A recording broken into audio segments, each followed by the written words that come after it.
Hi friends, வணக்கம். நேற்றுக்கு நம்ம ஃபுல் பேக்கை பற்றி நம்ம லெவல்ஸை வச்சு எப்படி என்ட்ரி எடுக்கிறதுன்னு நான் சொல்லி கொடுத்துருந்தேன். அதை இன்னைக்கு நம்ம செக் பண்ணி பார்த்துருவோம். சரிங்களா? இப்போ பாருங்கள், மார்க்கெட் கீழேருந்து மேலே போயிருக்கு, மறுபடியும் கீழே வந்துட்டு நம்ம லெவல்ஸை கிராஸ் பண்ணியிருக்கு. சரிங்களா? இதுலேயே பார்த்தீங்கன்னா கிட்டத்தட்ட ஒரு 3 என்ட்ரி எடுத்திருப்போம். அதெல்லாம் தவிர்க்கிறதுனால இந்த மார்க் ஏரோ மார்க் போட்டுருக்கோம் பார்த்தீங்களா, அந்த இடம் வந்ததான் நீங்கள் என்ன பண்ணிக்கலாம், பெண்டிங் ஆர்டர் போட்டு வச்சிடலாம். இந்த மாதிரி ஹை வரும், ஒரு ஹை கொடுத்துருப்பான் மேக்ஸிமம். நீங்கள் ட்ரேட் பண்ணி பார்த்தீங்கன்னா தெரியும்.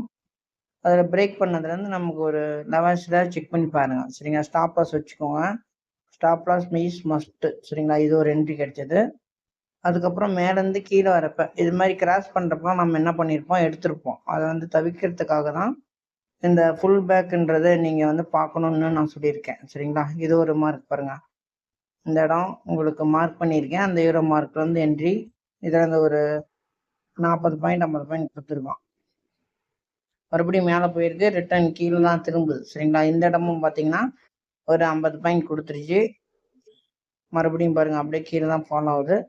மறுபடியும் மார்க்கெட் மேலே போகுது. அப்படிங்கிறப்ப அப்படி மூவ் பண்ணி காட்டுறேன் பாருங்கள் உங்களுக்கு. மறுபடியும் பாருங்கள், மேலே போயிடுச்சு. மேலே போயிட்டு இப்போ முன்ன பார்த்தீங்கன்னா கீழே இறங்குது, இப்போ பார்த்தீங்கன்னா மேலே போயிடுச்சு அப்படியே. சரிங்களா? இந்த இடத்துலலாம் என்ன பண்ணுவாங்க, என்ட்ரி எடுக்கிறத நம்ம தவிர்க்கணும். அப்படிங்கிறதுக்காக தான் அந்த ஃபுல் பேக்குங்கிறத நான் உங்களுக்கு சொல்லி கொடுத்துருக்கேன். சரிங்களா? இந்த இடத்துல ஒரு என்ட்ரி ஸ்டாப் அடிச்சிருக்கோம். இந்த இடம் என்ட்ரி எடுத்திருந்தீங்கன்னா உங்களுக்கு ஒரு பெரிய ஒரு மூவ்மெண்ட் கொடுத்துருச்சு. இந்த இடத்துல கொடுத்துட்டு மறுபடியும் என்ன பண்ணிக்க, கீழே வந்துட்டு மறுபடியும் இதே மாதிரி நீங்கள் மார்க் பண்ணிங்கன்னா உங்களுக்கு தெரியும். சரிங்களா? இங்கே பாருங்கள், போயிட்டு கீழே கட் ஆகிறப்ப மறுபடியும் ஒரு 150 பாயிண்ட் மேலே நல்லா மேலே போயிடுச்சு. சரிங்களா?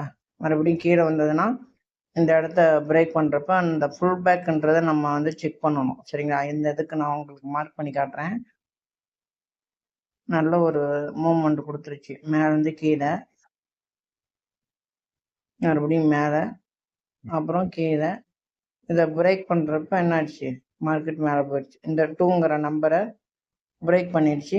அப்போ என்ன பண்ணிக்கலாம், பை பண்ணி அந்த இடத்துல நம்ம பெண்டிங் ஆர்டர் போட்டு வச்சிடலாம். தப்பு கிடையாது. சரிங்களா? இந்த இடத்துலையும் நீங்கள் போடலாம். இந்த ரெட் இருக்கு இல்லைங்களா, சின்ன ரெட், அங்கே கூட போடலாம். நம்ம அக்யூரேட்டாக வேணும் அப்படின்னா அந்த இடத்துல போட்டோம்னா நமக்கு ஸ்டாப் ஹிட் ஆகாது. மேக்ஸிமம் நமக்கு என்ட்ரி கம்மியாகும். இந்த என்ட்ரி மட்டும் எத்தனை ஆயிருக்குன்னு நான் சொல்கிறேன், பார்க்குறீங்களா? செக் பண்ணி பார்க்கலாம். ஓகேவா? நார்மலாக நம்ம சொன்னதும் போகிற மாதிரி இருந்தால் இந்த இடத்துல 1 2 3 எடுத்திருப்போம். 3மே கண்டிப்பாக ஸ்டாப் அடிச்சிருக்கோம். அதுக்கப்புறம் இந்த இடத்துல 1 2 1 அடிச்சிருக்கோம். சரிங்களா? 3 ஆயிடுச்சிங்களா? அடுத்து இந்த இடத்துல செல் எடுத்திருப்போம். இது அடிச்சிருக்காது.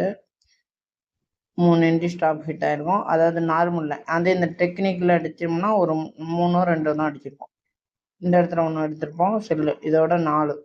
அப்புறம் இங்கே 1 5 இதுவும் எடுத்திருப்போம் 6. சரிங்களா? இதில் 1 7. மொத்தமாக 7 ஸ்டாப் அடிச்சிருக்கோம் நார்மலாக. ஆனால் இதை வச்சு எடுத்தோம்னா நமக்கு ஒரு 3 ஸ்டாப் தான் அடிச்சிருக்கோம். 3 ஒரு 4 அடிச்சிருக்கோம். சரிங்களா? 7 என்ட்ரியில் நமக்கு ஓவராலாக நல்ல ஒரு ப்ராஃபிட் கொடுத்துருக்கு மார்க்கெட்டு. சரிங்களா? இது மாதிரி நம்ம ஃபுல் பேக் வச்சு எடுத்தோம் அப்படின்னா நமக்கு ஒரு நல்ல ஒரு மூவ்மெண்ட் கிடைக்கும். அது இல்லாமல் அக்யூரேட்டான லெவலும் அக்யூரேட்டான என்ட்ரியும் ஸ்டாப் லாஸ் ஹிட் ஆகாமல் இருக்கும். நம்மளுடைய லெவல்ஸ் நல்லா ஒர்க் அவுட் ஆகிட்டு இருக்கு. நிறைய பேர்த்துக்கு சொல்லுங்கள். புதுசாக வரவங்க ஜாயின் பண்ணுங்கள். நம்ம சேனலுக்கு சப்போர்ட் பண்ணுங்கள். நம்ம வீடியோவை ஃபுல்லாக பாருங்கள். ஓகேவா? நன்றி, வணக்கம்.